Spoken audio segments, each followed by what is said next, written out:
Welcome back to Le Foot, your podcast about French football, where Paris FC is making moves by beating a strong Monaco with 4-1 in Paris. But one headline we must get into is Pogba. Meanwhile, Marseille and Lyon took chances in the Champions League race, as well as Lille, where they all grabbed 3 points each. And at the bottom, well, the race did not change much, with Auxerre and Nantes drawing 0-0. Club of the week is Olympique de Marseille, and we look ahead to the deciding matches in both the Champions League and Europa Conference League for PSG and Strasbourg. On y va! Hello guys, how are we doing? How are you, Jeff? I'm doing well, thank you. Nice. Yeah, I'm doing good here. Spring is in the air. Spring is in the air, definitely. I think it's the most beautiful day so far this year in Stockholm, at least. And now we're in April. Spring is here. I see some blooms on the trees, and there's a different vibe here in the basement. Yeah, everybody's happy. Well, I mean, we're usually happy, but extra happy. Happy. But you just came back from a trip from Germany. Yes, last night I came back to Sweden after a weekend in Germany with my brother, and it was actually a football weekend where we watched not Ligue but Bundesliga, and it was lovely. He won a competition with the Bundesliga, and we were invited down to watch Wolfsburg versus Frankfurt, and all the people so lovely, both from Bundesliga and from Wolfsburg, and they lost 1-2 against Frankfurt, and they are having big challenges in the relegation battle there in Germany. But overall, a fantastic weekend, football, beer, and all expenses included, right? Bundesliga, fantastic hosting, and also Wolfsburg as a club. Really, really nice. We got some sun, we got beer, and got to meet some players as well. Yes, and it was lovely seeing the Swedish player Svanberg. Had a chat, and what a lovely guy, super kind, and just an overall lovely guy. Any French influence in Wolfsburg? No, maybe that's why they're struggling. They need to look at Ligue 1 or Ligue 2 to sign some players, because big challenges. And I, of course, now having been there and watched them, I hope they can make it. But they have some points up to the qualification spot to remain, and it looks really tough. But who knows? We have a tight relegation race in Ligue 1 as well, and I think it affects the clubs there.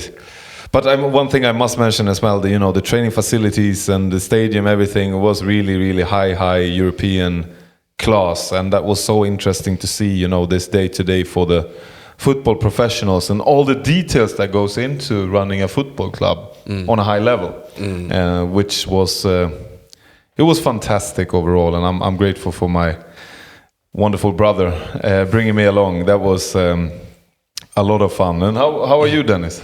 I'm good. Yes, I'm good. I got introduced with the first grill session of the season. Oh, you had a grill session? So I was with a couple of friends here in Älvsjö, and it was lovely. Was it out in a park or in someone's garden? In someone's garden. What was on the barbie? We had shrimps. Shrimp on the barbie. Yeah, put another shrimp on the barbie. No, we had some corn and a vegan barbecue then? No. God.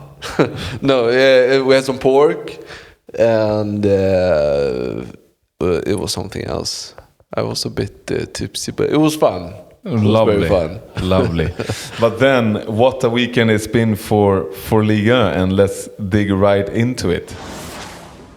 All right, so starting with the Ligue 1 games, this round, same as last week, or the week before that, it's a bit of a halting table now, considering both Strasbourg and PSG playing out in Europe. So it's only 8 games this round, and we're starting off with what I think at least is game of the weekend. We have Paris FC beating Monaco with 4-1. I don't think anyone, including us, saw that coming, considering how good Monaco's been recently.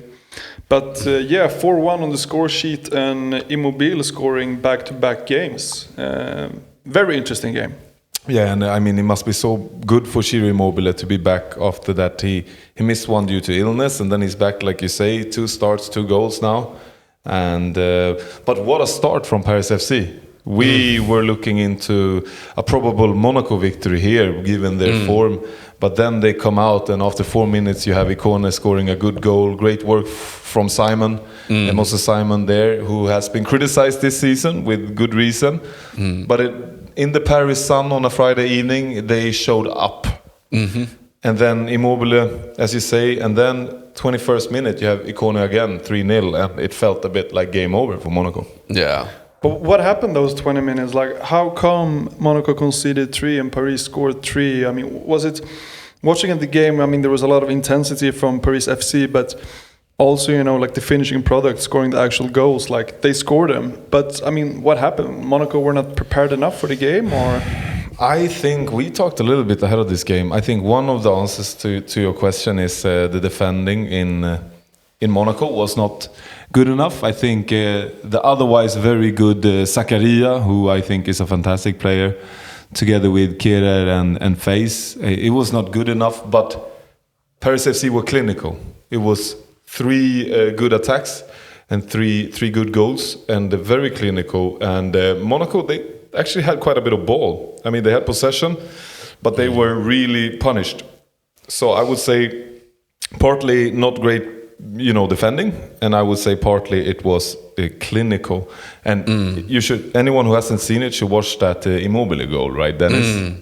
Yeah. It's like a bang. Yeah, great strike just below the bar. And yeah, on top of the goalkeeper. Yeah, it was a great shot. Fantastic shot. I know several Paris FC players made it into the L'Equipe team of the week as well, very deservedly so, and the manager, and they are also the team of the week there overall from L'Equipe. And I think there is a few other headlines we need to stop at here, because there was an equalizer, Balogun scoring again. He can't stop scoring now, no points, but he scores a goal. And I don't know, what's your feeling about Balogun, Jeff, now ahead of the World Cup? No, as we talked about before, I think, you know, he's a guy who knows how to score, right? Even though his team is not performing on its best, he somewhat puts himself in the right spots, giving himself the own chances to score a goal. And that's exactly what we saw today as well. Unfortunately, Monaco didn't really step up. So, I mean, it's not that much to talk about when you lose 4-1.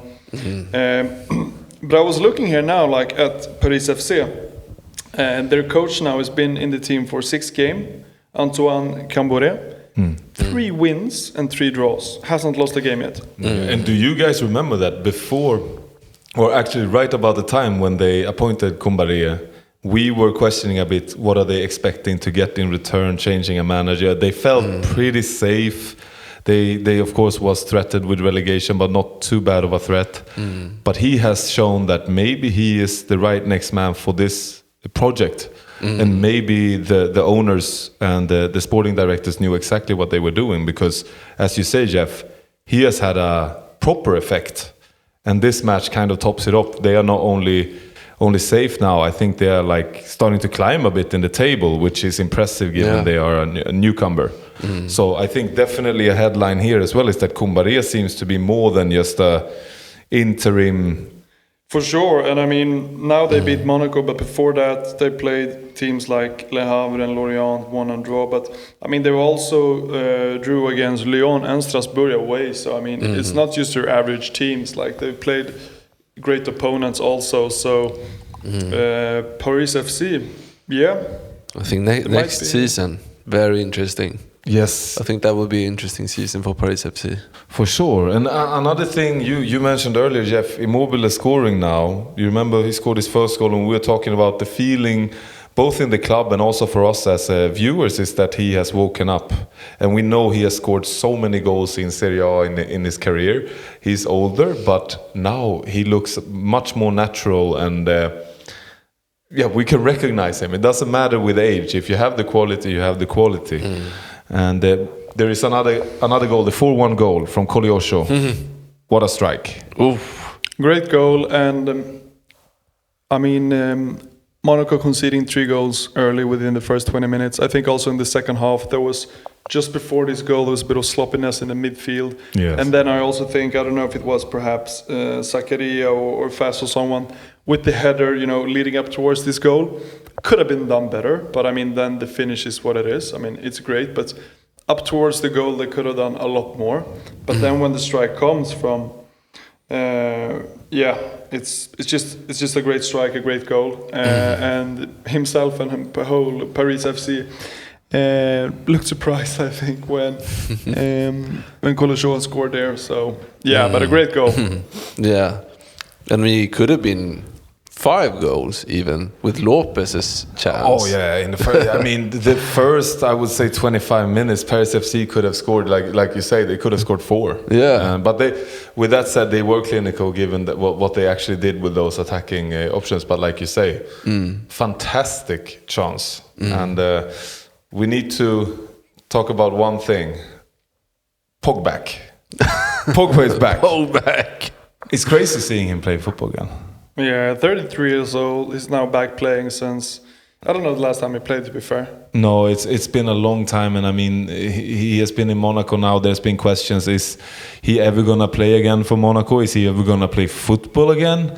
And he was suspended before Monaco. He was suspended for doping. He has been out of football for a lot over the last years. But seeing him back, there is something about Pogba. He has a star aura. And I mean, he played 21 minutes, and didn't make that much of an impact. But it's a tough position coming in when your team is down bad. I actually also saw he had 30 touches. At least is something.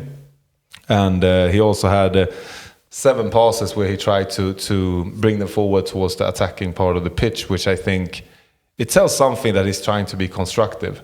But it's too short, I would say, to assess the impact when you play 20 minutes after such a long absence. And I just got this feeling that I want to see more of Pogba now. Yeah, I got the same feeling from watching him playing those 20-25 minutes that I wanted to see more of him.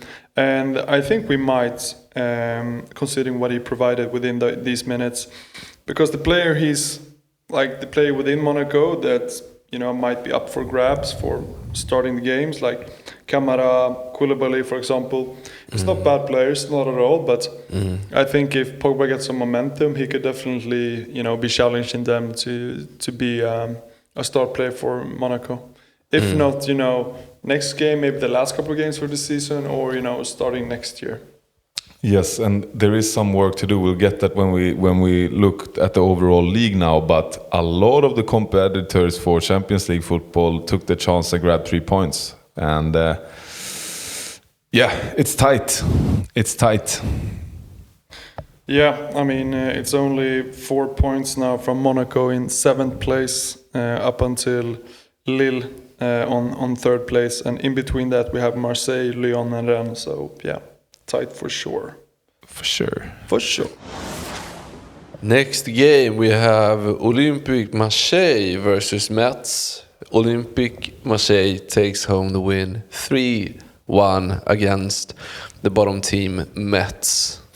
And the short analysis here, I would say that there is a big quality difference over all these 2 clubs, and I would say there was only one team on the pitch, even though for some time it was 2-1 until they actually sealed the deal with Traoré in the 93rd minute. But I would say overall it was a dominant display by Marseille. And my favorite section here is the ship from Igor Paixão for the 2-0 Marseille. I love when strikers actually ship the ball over the goalkeeper, because it's something confident and beautiful and calm about it, which I really like. And we have Aubameyang scoring, but man of the match, Jeff, what's your take? Who is the player? Yeah, Greenwood, 2 assists, man of the match. Coming back also from a smaller injury. And I think him, but the whole attacking front line of Marseille here just showed everybody their capabilities in terms of offensive football, like what they can provide on a good day. I mean, Metz is not the best team, but they can make these great performances. I think, Greenwood was outstanding, Guiri, Aubameyang great, Paixão as well. I mean, those four, great players. Yes, and we've been tough on them. We have, but I mean, it's always this on and off, right? Yeah. But now with the easy games they have ahead, I mean, they have Rennes in the last game, which might be a game of who gets the Champions League place. But they have a couple of easy games now. When they just have the players available and they show their full register, this is what they do, and this is what I expect from them in the next couple of games as well. Just completely destroying their opponent with great offensive footplay. And then also when they do so, just trying to find more of that balance in the team, like possession-wise, when they are up 1-0, 2-0 or whatever. Used to find it within the team to not concede those late goals that we had seen like a month, 2 ago, like conceding late goals. So yeah, I would say a strong performance from a whole OM here, and Paixão's goal in the beginning of the second half was a beauty. Talk us through that, Dennis. Well, we have a great pass from Greenwood on the left flank, and we could see Paixão running down the middle past the defender, and just it looks so easy. Yeah. As he chips the ball over the goalkeeper. Ice cold. Ice cold, yeah. It's a beautiful goal. It is, you have that. I love when you see that kind of run cutting through a defense, and the pass is just perfect right between defenders, and on one touch, ice cold chip. And really nice. I think this Friday was special, starting off the Ligue weekend with 2 great games. And we had in Paris and in Marseille great football being played, and it feels like this could be built on for OM. I think there could be some optimism. We have had, some terrible periods during the season now, and they've also now come in with this badge. They're changing the badge, and it's been presented. But I think they need to find the unity and really ride on this wave, because they're in a good position, as you mentioned, Jeff, for Champions League football next season if they can just keep it together. Toulouse versus Lille, and we have Lille totally outclassing Toulouse. Yes, and there is of course a red card in here, which by Mackenzie that impacted the result, but it was a dominant display overall. 4-0, it always speaks for itself. I find it's 2 big numbers to talk about some even match here. But one thing that I found super interesting with this one is that you have 2 clubs. You have Toulouse this season, who are actually quite a lot better away than home. And then you have Lille, quite a lot better away than at home. So in a way, it was probably not the best matchup for Toulouse here. And you actually have Lille, second best in all of Ligue on away ground, which is weird. And I actually want to start there. How do you think it can be like that, Jeff? Because that shouldn't be the case. It's very strange. No, that's a good question, and honestly, without digging too deep into it, I think it might be small circumstances. But then, I mean, home-wise, this game, for example, at Stadium de Toulouse, I mean, it was about 75% like presence of the fans. So, I mean, they're not there 100%, but throughout the whole season, they shouldn't, it should be that you're playing at an advantage at home, not at away. So, no, I don't know, to be fair. Like, it's one of those mysteries in football when it happens. I guess. It just gets me thinking, they're playing away against Lens in Coupe de France in a week's time. So that might be good. Their only chance of getting a title this year. Yes. But, I mean, it doesn't bring any excuses to why. No, and losing 4-0 at home against Lille. No, and I think with Toulouse, if we just stop there, I think the vibe both around this is that they are a middle team now, and they're confirmed they're gonna be in the middle at the end of the season. It's almost like the season excitement is fizzling out a bit now, heading towards the end of the season. And I think you have a few players like Metali. I think he's not coming up to that level, as well as Nicolaisen. they need to step up. And on the other hand, we have to give the kudos to Perrault. It's not every day you see a direct free kick anymore. I find it. He's scoring it a nice and low one into the goal for 2-0. But also the goalkeeper, great match. Yeah, man of the match. Look at that, and then you have, of course, Spaniard Matías Fernández Pardo doing a good match on top for Lille, and we also have Oli Giroud scoring his 7th goal of the season, and we talked about Pogba earlier, and it's good to see. This is they're becoming almost like retro players, from a different time. Do you think, or do you guys think that if they were maybe 0-0 or just up? Yeah, let's say they were 0-0. Do you still think Giroud would have taken the penalty? I think so. I think so. I think so too. I think Giroud has that kind of confidence and can just hit it home. Yeah, hit it home. Yeah. What about you, Jeff? Do you think they would have sent someone else up there? Defender, perhaps. No, I mean, I agree with you guys. He's been on the big stage for a long period, and he has that composure to go up in the latest minute to score a penalty for sure. But then I also think that like maybe Bentaleb and Haralson or someone like that, they have also good touches, and it's also about who's feeling it, I think. As a player, I've not been on that stage, but I mean, as a player, when you are there, like at the stadium, you play these games, I think it's just about who feels most confident. Yeah. So that might have been me leaning towards someone else, but yeah, Giroud for sure. Yeah, and I mean, he scored. It was a good penalty. Yeah, and out of his 7 goals this season, 3 is on penalty. And one thing that I find interesting, we discussed a lot about Giroud some weeks ago, and overrated, underrated discussion and what kind of quality player he is. But we have Fernández Pardo, the young Spaniard. Of course, he's only 21. He scored 7 goals in total this season. Olivier Giroud, the elder man, 7 goals as well. Of course, 3 on penalty, that makes a difference. But I would say it's still impressive that he's keeping up the numbers with a really young, talented player like Fernández Pardo.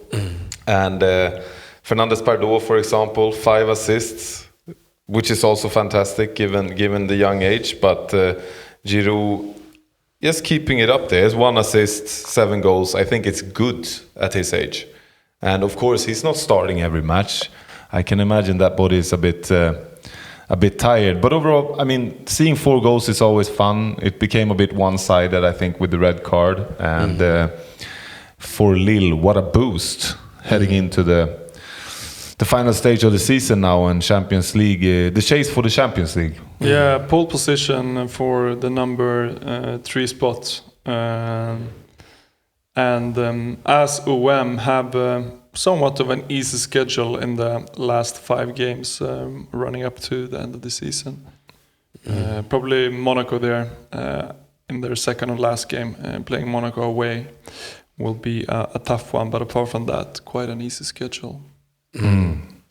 Do we think that they will end up there in the 3rd spot? I think it's. I mean, the Monaco. I kept Monaco. We discussed it last week as favorites to grab 1 Champions League spot. And now with that loss, I still want to say Monaco. I want to stick to my gut because they've been simply fantastic, and they can beat any team in this league on a good day. And Lille. Yeah, I think it's Marseille, Lille, and Monaco. 2 out of the 3. I have to stick with OM with the schedule and Monaco. And Jeff, what do you say? Do you after this weekend with the Monaco loss, do you prefer Lille for the Champions League? I can't remember what I said last time. Did I say OM or did I say Monaco? I think you said OM due to the schedule. I think we could all agree there. Yeah. So I think I'll stick with that. Also, what you spoke about just now in the Monaco or in the OM game. I mean, they played great against Metz, and I think they will keep up the form and grab the 3rd spot. Ligue check. We have PSG Lens, who didn't play this weekend, and we have Strasbourg as well, didn't play this weekend. Other than that, Rennes, Auxerre, and Nantes. For me, it stuck with me because each team had a fantastic opportunity to score the 1-0 goal. First it was Sinayoko for Auxerre, and then later on Nantes had it was such a chance. And I think both teams there are gonna be furious that they didn't take this opportunity, because 0-0 in the end, and in the bottom, the distance is as far to the clubs above. You have Le Havre, Nice, they drew, which we expected beforehand. It was going to be a tight match, and still 4 points from Auxerre up to Nice, and still 5 points between Nantes and Auxerre. But then you had another interesting one in the Champions League race, Jeff, Lyon. Actually beating Lorient, which is not the easiest thing to do always. No, but at home, and Lyon coming from a really, really bad streak. So there was an important win from them. But really interesting, ahead of this game, Fonseca had gone out and told reporters that he was not satisfied with how Endrick have been playing recently.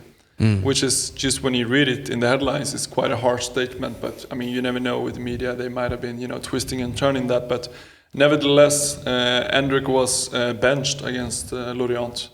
He did come in directly in the second half, and I mean, Lyon scored both goals in their second half. So I mean, he did a good performance, and he also made an assist. So I mean, maybe he was letting Francesca know that I'm here and I'm playing. But interesting. Yeah, and that was a nice goal by Yaremchuk on the assist from Endrick, and it is very interesting. I don't know where I stand actually on managers criticizing players publicly. I think they needed to do something, though. We discussed their horrible form, Lyon, and they hadn't won in many matches. I think it was 9 games. 9 matches, and then they actually now got the 3 points, and it was well needed to even have a chance to continue there in the Champions League race. And I think overall, another interesting one is for Lorient. You have their top goal scorer, Bamba Dieng. He had such a chance in this match to score one for Lorient, and that could have made things different. But Lyon goalkeeper Grief, fantastic match. And exceptional. Another one we need to mention is also that Rennes versus Angers. You had 2-1, and then in the end Angers gets a penalty, but there he is, Brice Samba saving the penalty, getting the 3 points for Rennes, and maybe making a case that he should be in that squad for the World Cup. Maybe. I think it would be interesting. I think it would be interesting as a backup. Yeah. But overall, I think things not moving a lot in the league due to this halting table. And I want to ask you guys. I mean, now we're at a stage where I think the halting table is getting a bit too much. PSG has played 27 matches. You have Lens at 28. Most clubs have played 29. And then Nantes in the bottom only also 28 matches. And I think Brest and Strasbourg. And I think, I don't like these halting tables. They should follow the schedule. We've discussed it previously as well for like sportsmanship reasons. You should follow the schedule, but it's also halting tables are never nice, because I think PSG's lead at the top is bigger than 4 points if you fix this table. But overall, a really, really interesting round of football. Agree. And I've just taken 2 other key takeaways that I think was interesting that has been discussions recently in Ligue. And that is that Monaco is inclined to trigger the 11 million euro buy option for Ansu Fati from Barcelona. But there's a bit of a discussion regarding Ansu Fati's salary, because currently the contract of 500,000 euros a month is paid 50% by Barcelona and 50% by Monaco. And given that they have Denis Zakaria and Eric Dyer as their top earners on 330,000 each, to match this Barcelona salary for Ansu Fati looks unlikely. However, Monaco is happy with him, so we might see Ansu Fati becoming a permanent player as of next year for Monaco. But I mean, he's been injury prone this season. But when he's played, he's made a good case for himself, and he seems to like playing football now for Monaco. So who knows? But here also, I remember when he came up for Barcelona. I don't remember how many years now, 3, 4, 5 years or something. Yeah. And I mean, I don't want to put him on the same table as Yamal, because Yamal is great, but I'm telling you, when I saw him, that he was smashing in goal like every game before he get that. Yeah. Like one of his legs got broken or something. Yeah. He was so good. So I mean, he has the potential to be something, and he's still quite young. So Monaco might have like a little diamond there, who's been under the bedrocks or something for quite some time. Because I really like Ansu Fati. Yeah. And I mean, him and Balogun, that's just 2 rocket balls, or cannonballs, there. So I agree with you there that Monaco is probably and possibly building something if they can keep Balogun and keep or sign Ansu Fati on a permanent. And also, I agree with you there. I remember him coming up. It felt like the next star player, and you wouldn't think a few years later he's actually gonna be signing a permanent deal with Monaco. But I think it's a good option for him, because I think if he stays fit, he will play a lot of football. And him and Balogun, no defenders likes to face them. And imagine also, I mean, you have Minamino, long injured, having him back. You actually have 3 exciting players in Pogba Monaco. coming back now also, I mean. Pogba behind them, then it's actually very fun to watch squad. And really, really good. And Akliouche as well, of course. Yeah. It's so you actually have, all of a sudden, from that crisis year that we had for some time with Monaco this season, it's starting to look like something you wanna really dig into and look at week in, week out. Another thing I must say is that we're talking about it now after actually the loss, but I think it also shows something that they have shown enough now, these players, that there is great quality in this squad. And you mentioned earlier Zakaria. I think he's been so important for the stability of Monaco. And but Dyer probably someone that they could get rid of, because he's not played that much and he's making big bucks down there in the tax paradise, or no tax paradise. Yeah, to be honest, and injury prone now as well. And I think they should think about a solution for Eric Dyer. That's just my take. And also, you mentioned some month ago, Jeff, about this, like Monaco,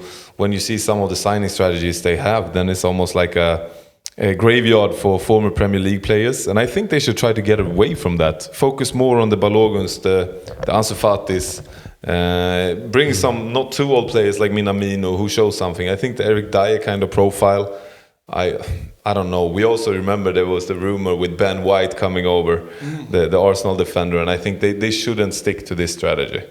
They should build. But the Arsenal players want to get rid of him after Friday. They were not happy with his performance against Bournemouth. No, and that's a crazy story. What's going on there on the other side of the channel with their title race there over in England, but. Let's see. And your other take, Jeff, what was that? Yeah, I had another take as well. So, I mean, Nice has performed or have not performed well recently. So there was another statement from their co-president, Maurice Cohen. So their defeat last week against Strasbourg, before this game they played against Le Havre now, he were denouncing the attitude of some players.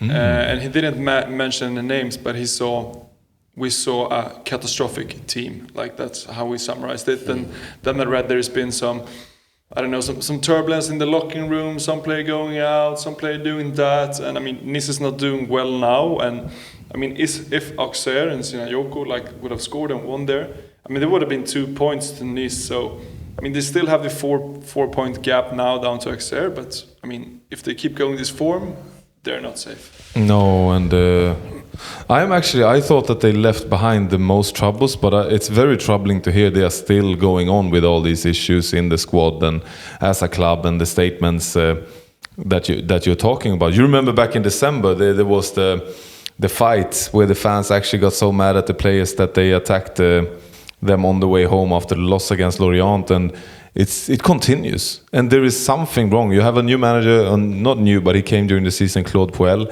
and he doesn't seem to be able to fix it. So what is going on the Riviera with Nice? It's an interesting one to follow, but it's a little bit sad as well, because they need to get together now, because relegation battle, and then if they would be going down, I don't know what would actually happen. And do you think, Jeff, that Auxerre can catch up to them? 4 points.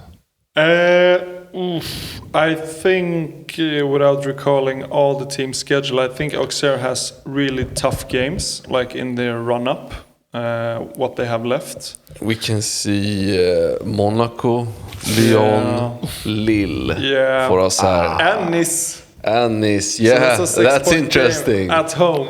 Yeah. 9th of May. Yeah, but they have Monaco away and Lyon away now, both battling of the Champions League. So, I mean, those are going to be tough. So I still give Nice the advantage, but I mean, they need to watch their back. The interesting thing is actually leading up to that match, I'm going to tell you the Nice schedule. They have Lille away, then they have Marseille away, and then they play Lens at home before they actually face off against Auxerre. Auxerre has at least Angers at home, and they could get that gap to be 1 point. Exactly. And then on the 9th of May, we will all sit down to watch Auxerre Nice to see. Because that's a must watch. If that happens, of course, things can happen. Who would you guys rather see staying, or I mean, who would you rather see staying in Liga? I think Nice. I think I'd rather see Nice stay. You're a Riviera boy. Yeah.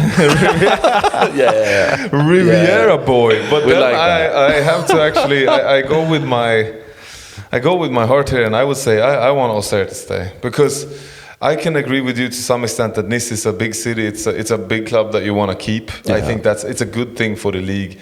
But what Auxerre, if I just think about the group of players, they have shown so much. They've been brave, and they've been trying to play football even in relegation times. And they have some characters there, like Sinayoko. You want to continue seeing him next season in Liga. I like Kevin Danois as well, and goalkeeper Lyon. There's plenty player that I'm quite fond of. And Nice, they've been a lot of negative headlines this season. But I see your point as well, Dennis. You want those Riviera clubs, you want the big city clubs. It's good for the league. And what do you say, Jeff? You have to pick one, Auxerre or Nice to stay. If I have to pick one of those, I think I'll probably go with Auxerre to stay as well, to be fair.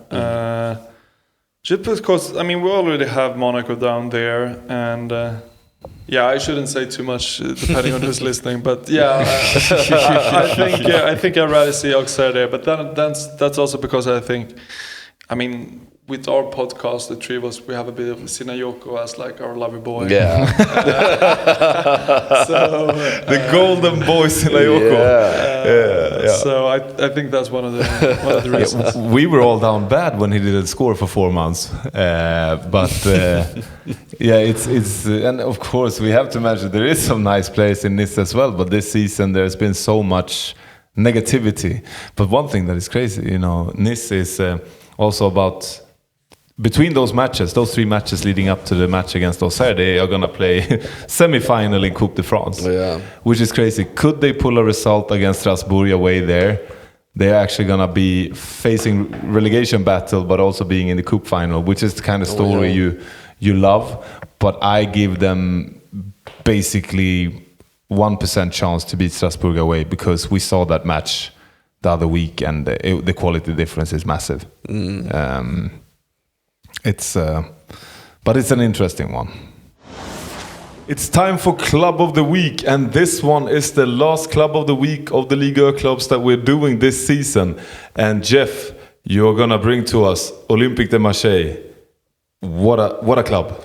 Yeah, what a club! And for those that don't know and are not, interested to it, when we started this segment, Club of the Week, we just decided, I think it was Dennis first time, like, okay, Dennis starts, and then we used ChatGPT or something and just like tell us one of the clubs in Liga, and I can't remember who we had in the first round. It was like a lottery with ChatGPT. Yeah, exactly. Yeah, exactly. So I mean, we've not waited to have like it was PSG last week. And it's just like been that it's way. all chance. Yeah, but yeah, I guess it's nice with OM at the end.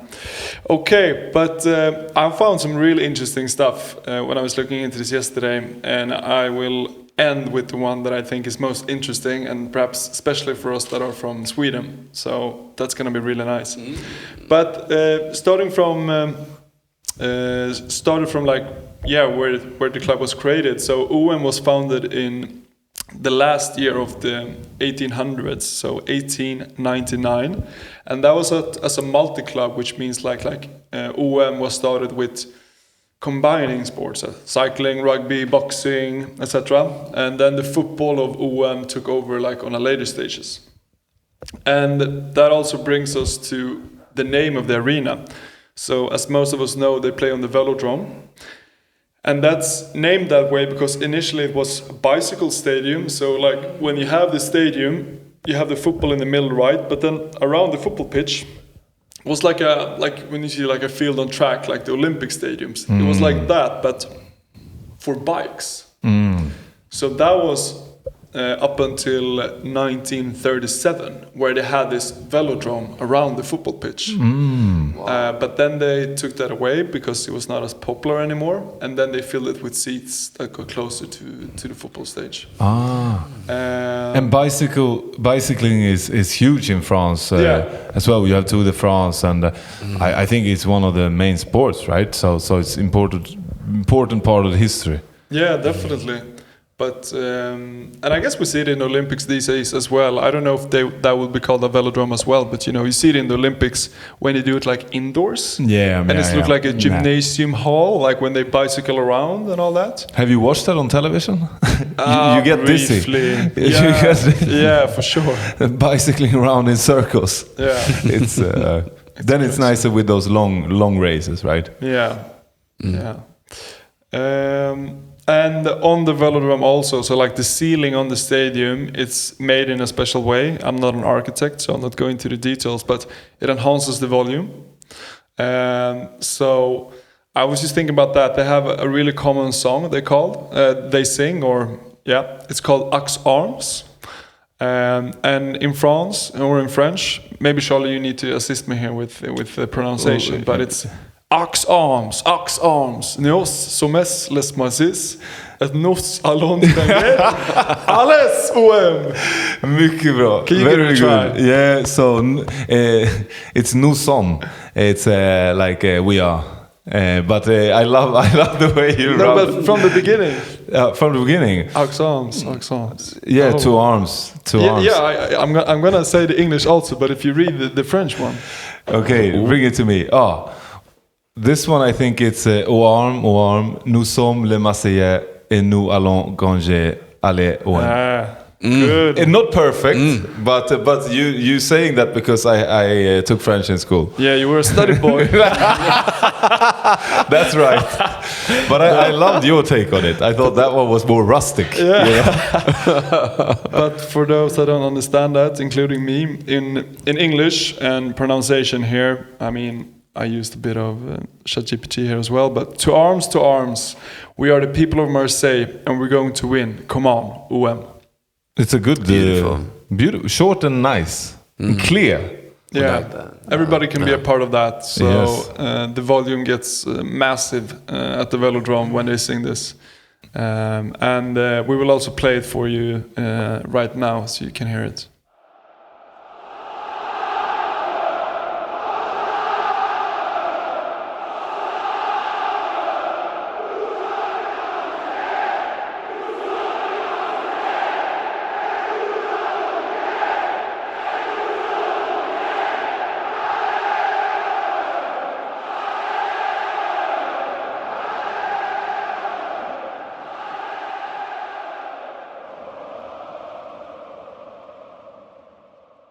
And then going to some Success titles over the year. They won the Champions League 1993 against Milan. They were, up until last year, the only club in France to have ever won the Champions League. They played the Europa League final 3 times, 99, 2004 and 2018. Lost all 3 times. And the last time they won the league was 2009-2010 under the managementship of Didier Deschamps, and he continued coaching them up until 2012, and then he left to coach the French national team, where he still is today, which we talked about a little bit, I think 2 episodes ago. And he was, as a player, part of the squad winning the Champions League back then, so a big figure and proving himself as a national team manager as well. Definitely, and talking about big figures, that brings us into the last very interesting I found about Marseille. So the top goal scorer Marseille have is a Swedish guy called Gunnar Andersson, born in Arvika, Sweden. He scored 194 goals in 220 games. Ooh, damn! Goal-scoring machine. Goal-scoring machine, and before going to Marseille, he was like, his youth club was IFK Åmål. He had like a few games for Gothenburg also. For those who doesn't know, they were a really good team. Was it during the 90s when they won the UEFA with Glenn? And the Swedish league title, I think, back to back many times. Dominant team. Historically. But when he played for Marseille, it was from 50 to 58. He never played for the Swedish national team because at that time there was like a policy that like no players that were not playing in Sweden could play for the national team. So this also included Gunnar Nordahl, what I read. Oh, so sounds like a crazy policy to have, because a stupid one. Yeah. So that's why a lot of people don't like recognize him in Sweden or elsewhere. But he was famous for other things than just scoring goals. He was a gambling addict and a drinking addict. He died very poor. And in 1954, I mean, he was playing for UM from 50 to 58. He bet that he could drink 10 pastis. And pastis, for those who doesn't know, like it's really famous in UM or like in Marseille. It's like their cultural drink. So he bet that he could drink 10 pastis in a row and scored a hat-trick. And he did score a hat-trick in 13 minutes, and they won 5-2 against CU Rubax. So he was a madman, basically, in the 50s.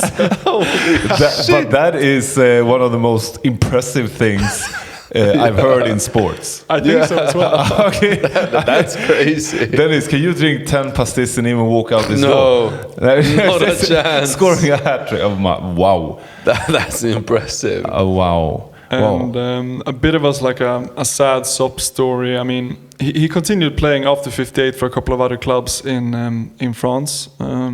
But after he retired from football, he returned to Marseille and worked as a docker on the port.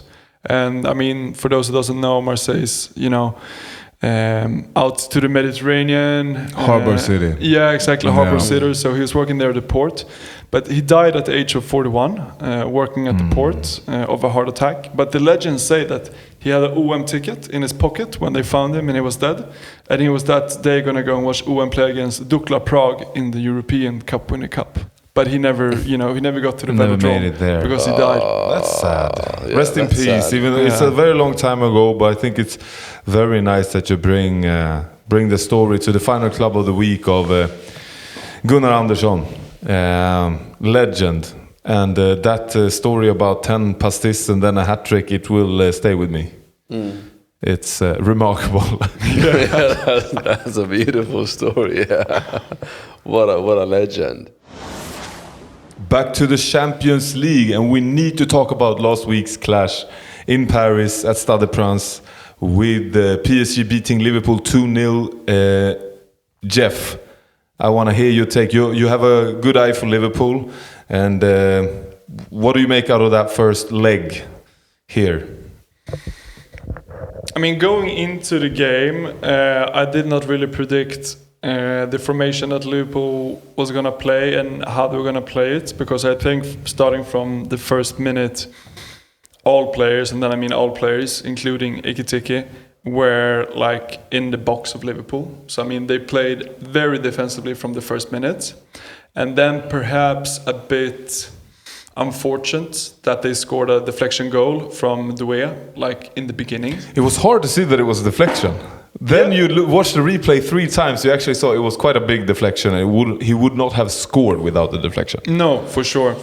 But then also like going into the game, knowing, considering the form of PSG, the form of Liverpool, and also how this game was played last year when they played each other, when Liverpool was in an even better form. I mean, PSG could have won that game with 3-0. They could have won this game with 6-0. Yeah. But it was only 2-0. Yeah. So, I mean, 2-0 is okay going into Anfield, even though I think Liverpool's chances going away from that game are slight.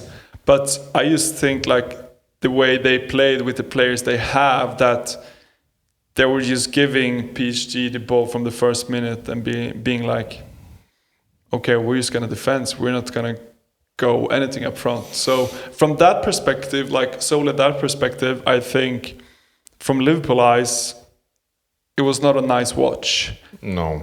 And dominant overall feeling for PSG. I mean, watching this match, I think that it was a dominant display. I think that Ousmane Dembélé should score at least 1 goal. Like you said, it could have been more than 2-0, and it should have been more if he took some opportunities he had. Because Liverpool, I think you're saying it how I saw it as well, that they backed off and gave more. Yeah, PSG took the directive, but I also got it from Liverpool being passive. And I think that Liverpool didn't threat PSG enough either. No, and I mean, when I was watching the game, seeing how Liverpool played this defensive display, I think, like going into the game defensive, like that's fine. But then also, putting up this formation, because every time Liverpool lost the ball, the second balls, PSG won all of them. They were misplaced, like in the midfield. When the ball just damped down from, I don't know, a box or like they were putting a ball into the box, a header out, like Liverpool players were so far down, there were no one who was able to get that ball, and when they got it, they lost it momentarily because there was no one to play to, and that was just happening constantly throughout the full 90 minutes. And I don't think that's good defensively if you don't have any idea of what to do with the ball when you actually get it. So they lost it all the time throughout the whole game, and like the few somewhat chances Liverpool created, it was mainly for Ekitike. I think he did not perform well with that either. He lost the ball, he shot too quickly, he didn't pass when he should have passed. He was obviously in an uncomfortable position because he played so low, so maybe he never got into the game. But no, it was a struggle to see, really. And I mean, okay, Liverpool that way, but PSG was good. But I mean, they had a whole pitch, so I don't know. Yeah.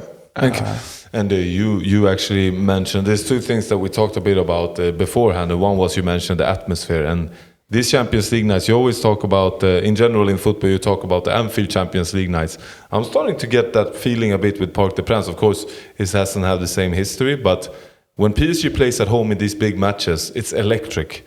And the fans are with the players, supporting the players. They are having tifos ahead of the match. They are singing all throughout the match. And I think the second thing, of course, that we talked a bit about before was the Georgians, right? And there is 1-0 on knockout for Kvaratskhelia scoring a goal against Mamardashvili. And I think Mamardashvili did a okay match. I think he was not a problem for Liverpool. I think PSG should and could have scored more. Definitely. But we also spoke about those Georgians, that you can't let Kvaratskhelia go in and shoot with his right, and that's exactly what he did, and he scored. It's it's like we saw it in the mirror glass, ahead of time. But I wanna, if we stop here right now, there is a match now again this week, the second leg. I wanna ask you, Dennis, what chances do you think there is any chance that Liverpool will come back here at Anfield and beat PSG big enough to have them sent out in the Champions League? I don't think so, really. I see that Liverpool have had a very tight schedule these last few matches. So, I mean, to have PSG in the middle of the weeks and then playing, almost we had the FA Cup and also Premier League game. It's it's a tough schedule for Liverpool. So I'm not too confident in that they will beat PSG here, especially since PSG has gotten their rest, they've gotten the rest. Yeah. And but Jeff, what's your take? How many percentage chance is there that PSG will be knocked out, given they come with 2-0 now? I just want to mention two more things from the game. First one is related to formation Liverpool also played. I think Arne wanted, so they played 3-4-1-2, but it was basically 5 people at the back, Kirkes and Frimpong on both flanks. And he wanted to play them also so they could provide some pace towards Hakimi and Mendes, but they got so slaughtered. Yeah. Both Hakimi and Mendes. I mean, we knew it before, but they're so quick. They just ran over both of them. They had no chance, so they were getting slaughtered. And then also, I think PSG should have been given a penalty for Konaté's push. Oh, you think that's a penalty? Oh, okay. I think so. Okay, I had to watch that 4 times to make my mind up, and I actually don't agree with you because he managed to touch the ball beforehand. He did. He managed, but I can agree. He still takes the player. So I heard that there was some reasoning that it could have been a penalty. I think it's one of those hard cases when it comes to refereeing. I think even the ref had to see it many times. And because he comes from the back, normally indicates a penalty. When you saw it the first time, I was like, this is definitely a penalty. But he actually has a tiny touch. He's clumsy, but he has a tiny touch on the ball, which made the referee set him free. To say that he's first in touching the ball. I didn't consider that fact, but I mean, if that's the case, as you say, then I guess if you get the push and you still manage to take another touch, then you falling might more indicate towards that you are, just throwing yourself to get the penalty. Yeah. So I would agree if that's the fact, then I would change my mind. But for me, I was more coming from the fact that he is from behind and it's such a clear push. It's a clear contact, yeah. So that would just, that was leaning me towards the penalty. But if that's the case, then I might change my mind, to be fair. And it felt a bit typical Konaté, right? That coming in a bit wrong into that situation, but I think he got some kind of personal redemption when VAR gave him a break. They filmed his face and he looked relieved. Yeah, for sure. But Liverpool chances towards PSG, I'll say if they score an opening 1-0 within the first 15 minutes, I'll be like 40-60. But if not, I'll probably go like 70-30 towards PSG. I must say, I'm higher than that. I think PSG chances here is 80-20 minimum, because I am pretty sure they are going to score at Anfield. And that means Liverpool needs to score 3, even to take it to extra time. And I actually think that PSG might even score 2 goals. And then I think it's going to be game over because... but it's going to be really interesting to follow because it's not completely closed, which makes the second leg more interesting. And now we need to head over a little bit to the Conference League as well, where Strasbourg went to Germany to play Mainz. And they lost 2-0 in the first one. I think that they should have I hope that they have a good chance for French football to do something in the second leg. It should also be said that they actually... I think at times during the match they were the better team, but Mainz scored 2 goals early, which I always think can make another club, take the initiative to try to get back. But... if we look at... it's actually also... Did you see that between Mainz and Strasbourg, it's like 160 kilometers? So actually for... Walking distance then. Walking distance, exactly. But I think Strasbourg, it's a tough one with 2-0. Panicelli out also. Yeah, Panicelli out. But I think at home, they could make something happen here. And Mainz, I mean, I spoke to some of the German guys down in Germany, and they mentioned that this season they started off really, really bad. Like first half, they've been terrible, but they've actually gotten some pace up. Yeah, but it would be interesting to see if we can have one more French club than going through. Oh, now I'm talking like PSG is already done deal. But if we can have the two clubs remaining into the latter stages of the European competition, would be nice. And considering the teams that are still left in the Conference League, I mean, so we have Rayo Vallecano who beat Athens. And they will play probably Rayo Vallecano then in the semi-final if they go through. In the other two legs, Shakhtar won 3-0 against Alkmaar, and Palace won 3-0 against Fiorentina. So what I'm trying to say here is that if Strasbourg would manage to turn this around, Rayo Vallecano in the semi-final, and then Palace or Donetsk in a final, I mean, they could win the Conference League. I mean, we know a team from Sweden, you wouldn't come to the semi-final last year. So, I mean, they could win the Conference League. Yeah, they're up there. I think it's interesting, Conference League this year. I think some years poor teams go a bit too far since the competition was created. But I think I think it can be even. All those 4 clubs you mentioned, it's really interesting. And I feel it's a shame though that Lyon went out in the Europa League because Celta Vigo had a really hard time against Freiburg from Bundesliga, lost 3-0. I think Lyon would have put up a better fight than that in Germany. But it is what it is. Round 30, we need to look ahead now to next weekend's Ligue action. And the weekend is going to start off with Lens at home facing Toulouse after quite some time without playing competitive football, which would be a nice way to start off the Liga weekend. But top game, we must see PSG versus Lyon on Sunday evening. Do you think it's going to be a walk in the park for PSG, or can Lyon do something there? I hope that Lyon can do something against PSG, but I mean, PSG is playing very well now, so flying. I Yeah. think there could be a quality difference. But Jeff, Endrick, will he be starting at Parc des Princes? Do you think? How should Fonseca act? Yes, I think he will. I mean, considering he started at the bench recently, but coming in the second half, and you know, showing a class act of maturity and just being professional. Think sends a message to Francesca, yeah, I think he'll be starting definitely. But then the predictions, we need to talk about one that we got right from last week, and it was that in Nice Le Havre both teams should score.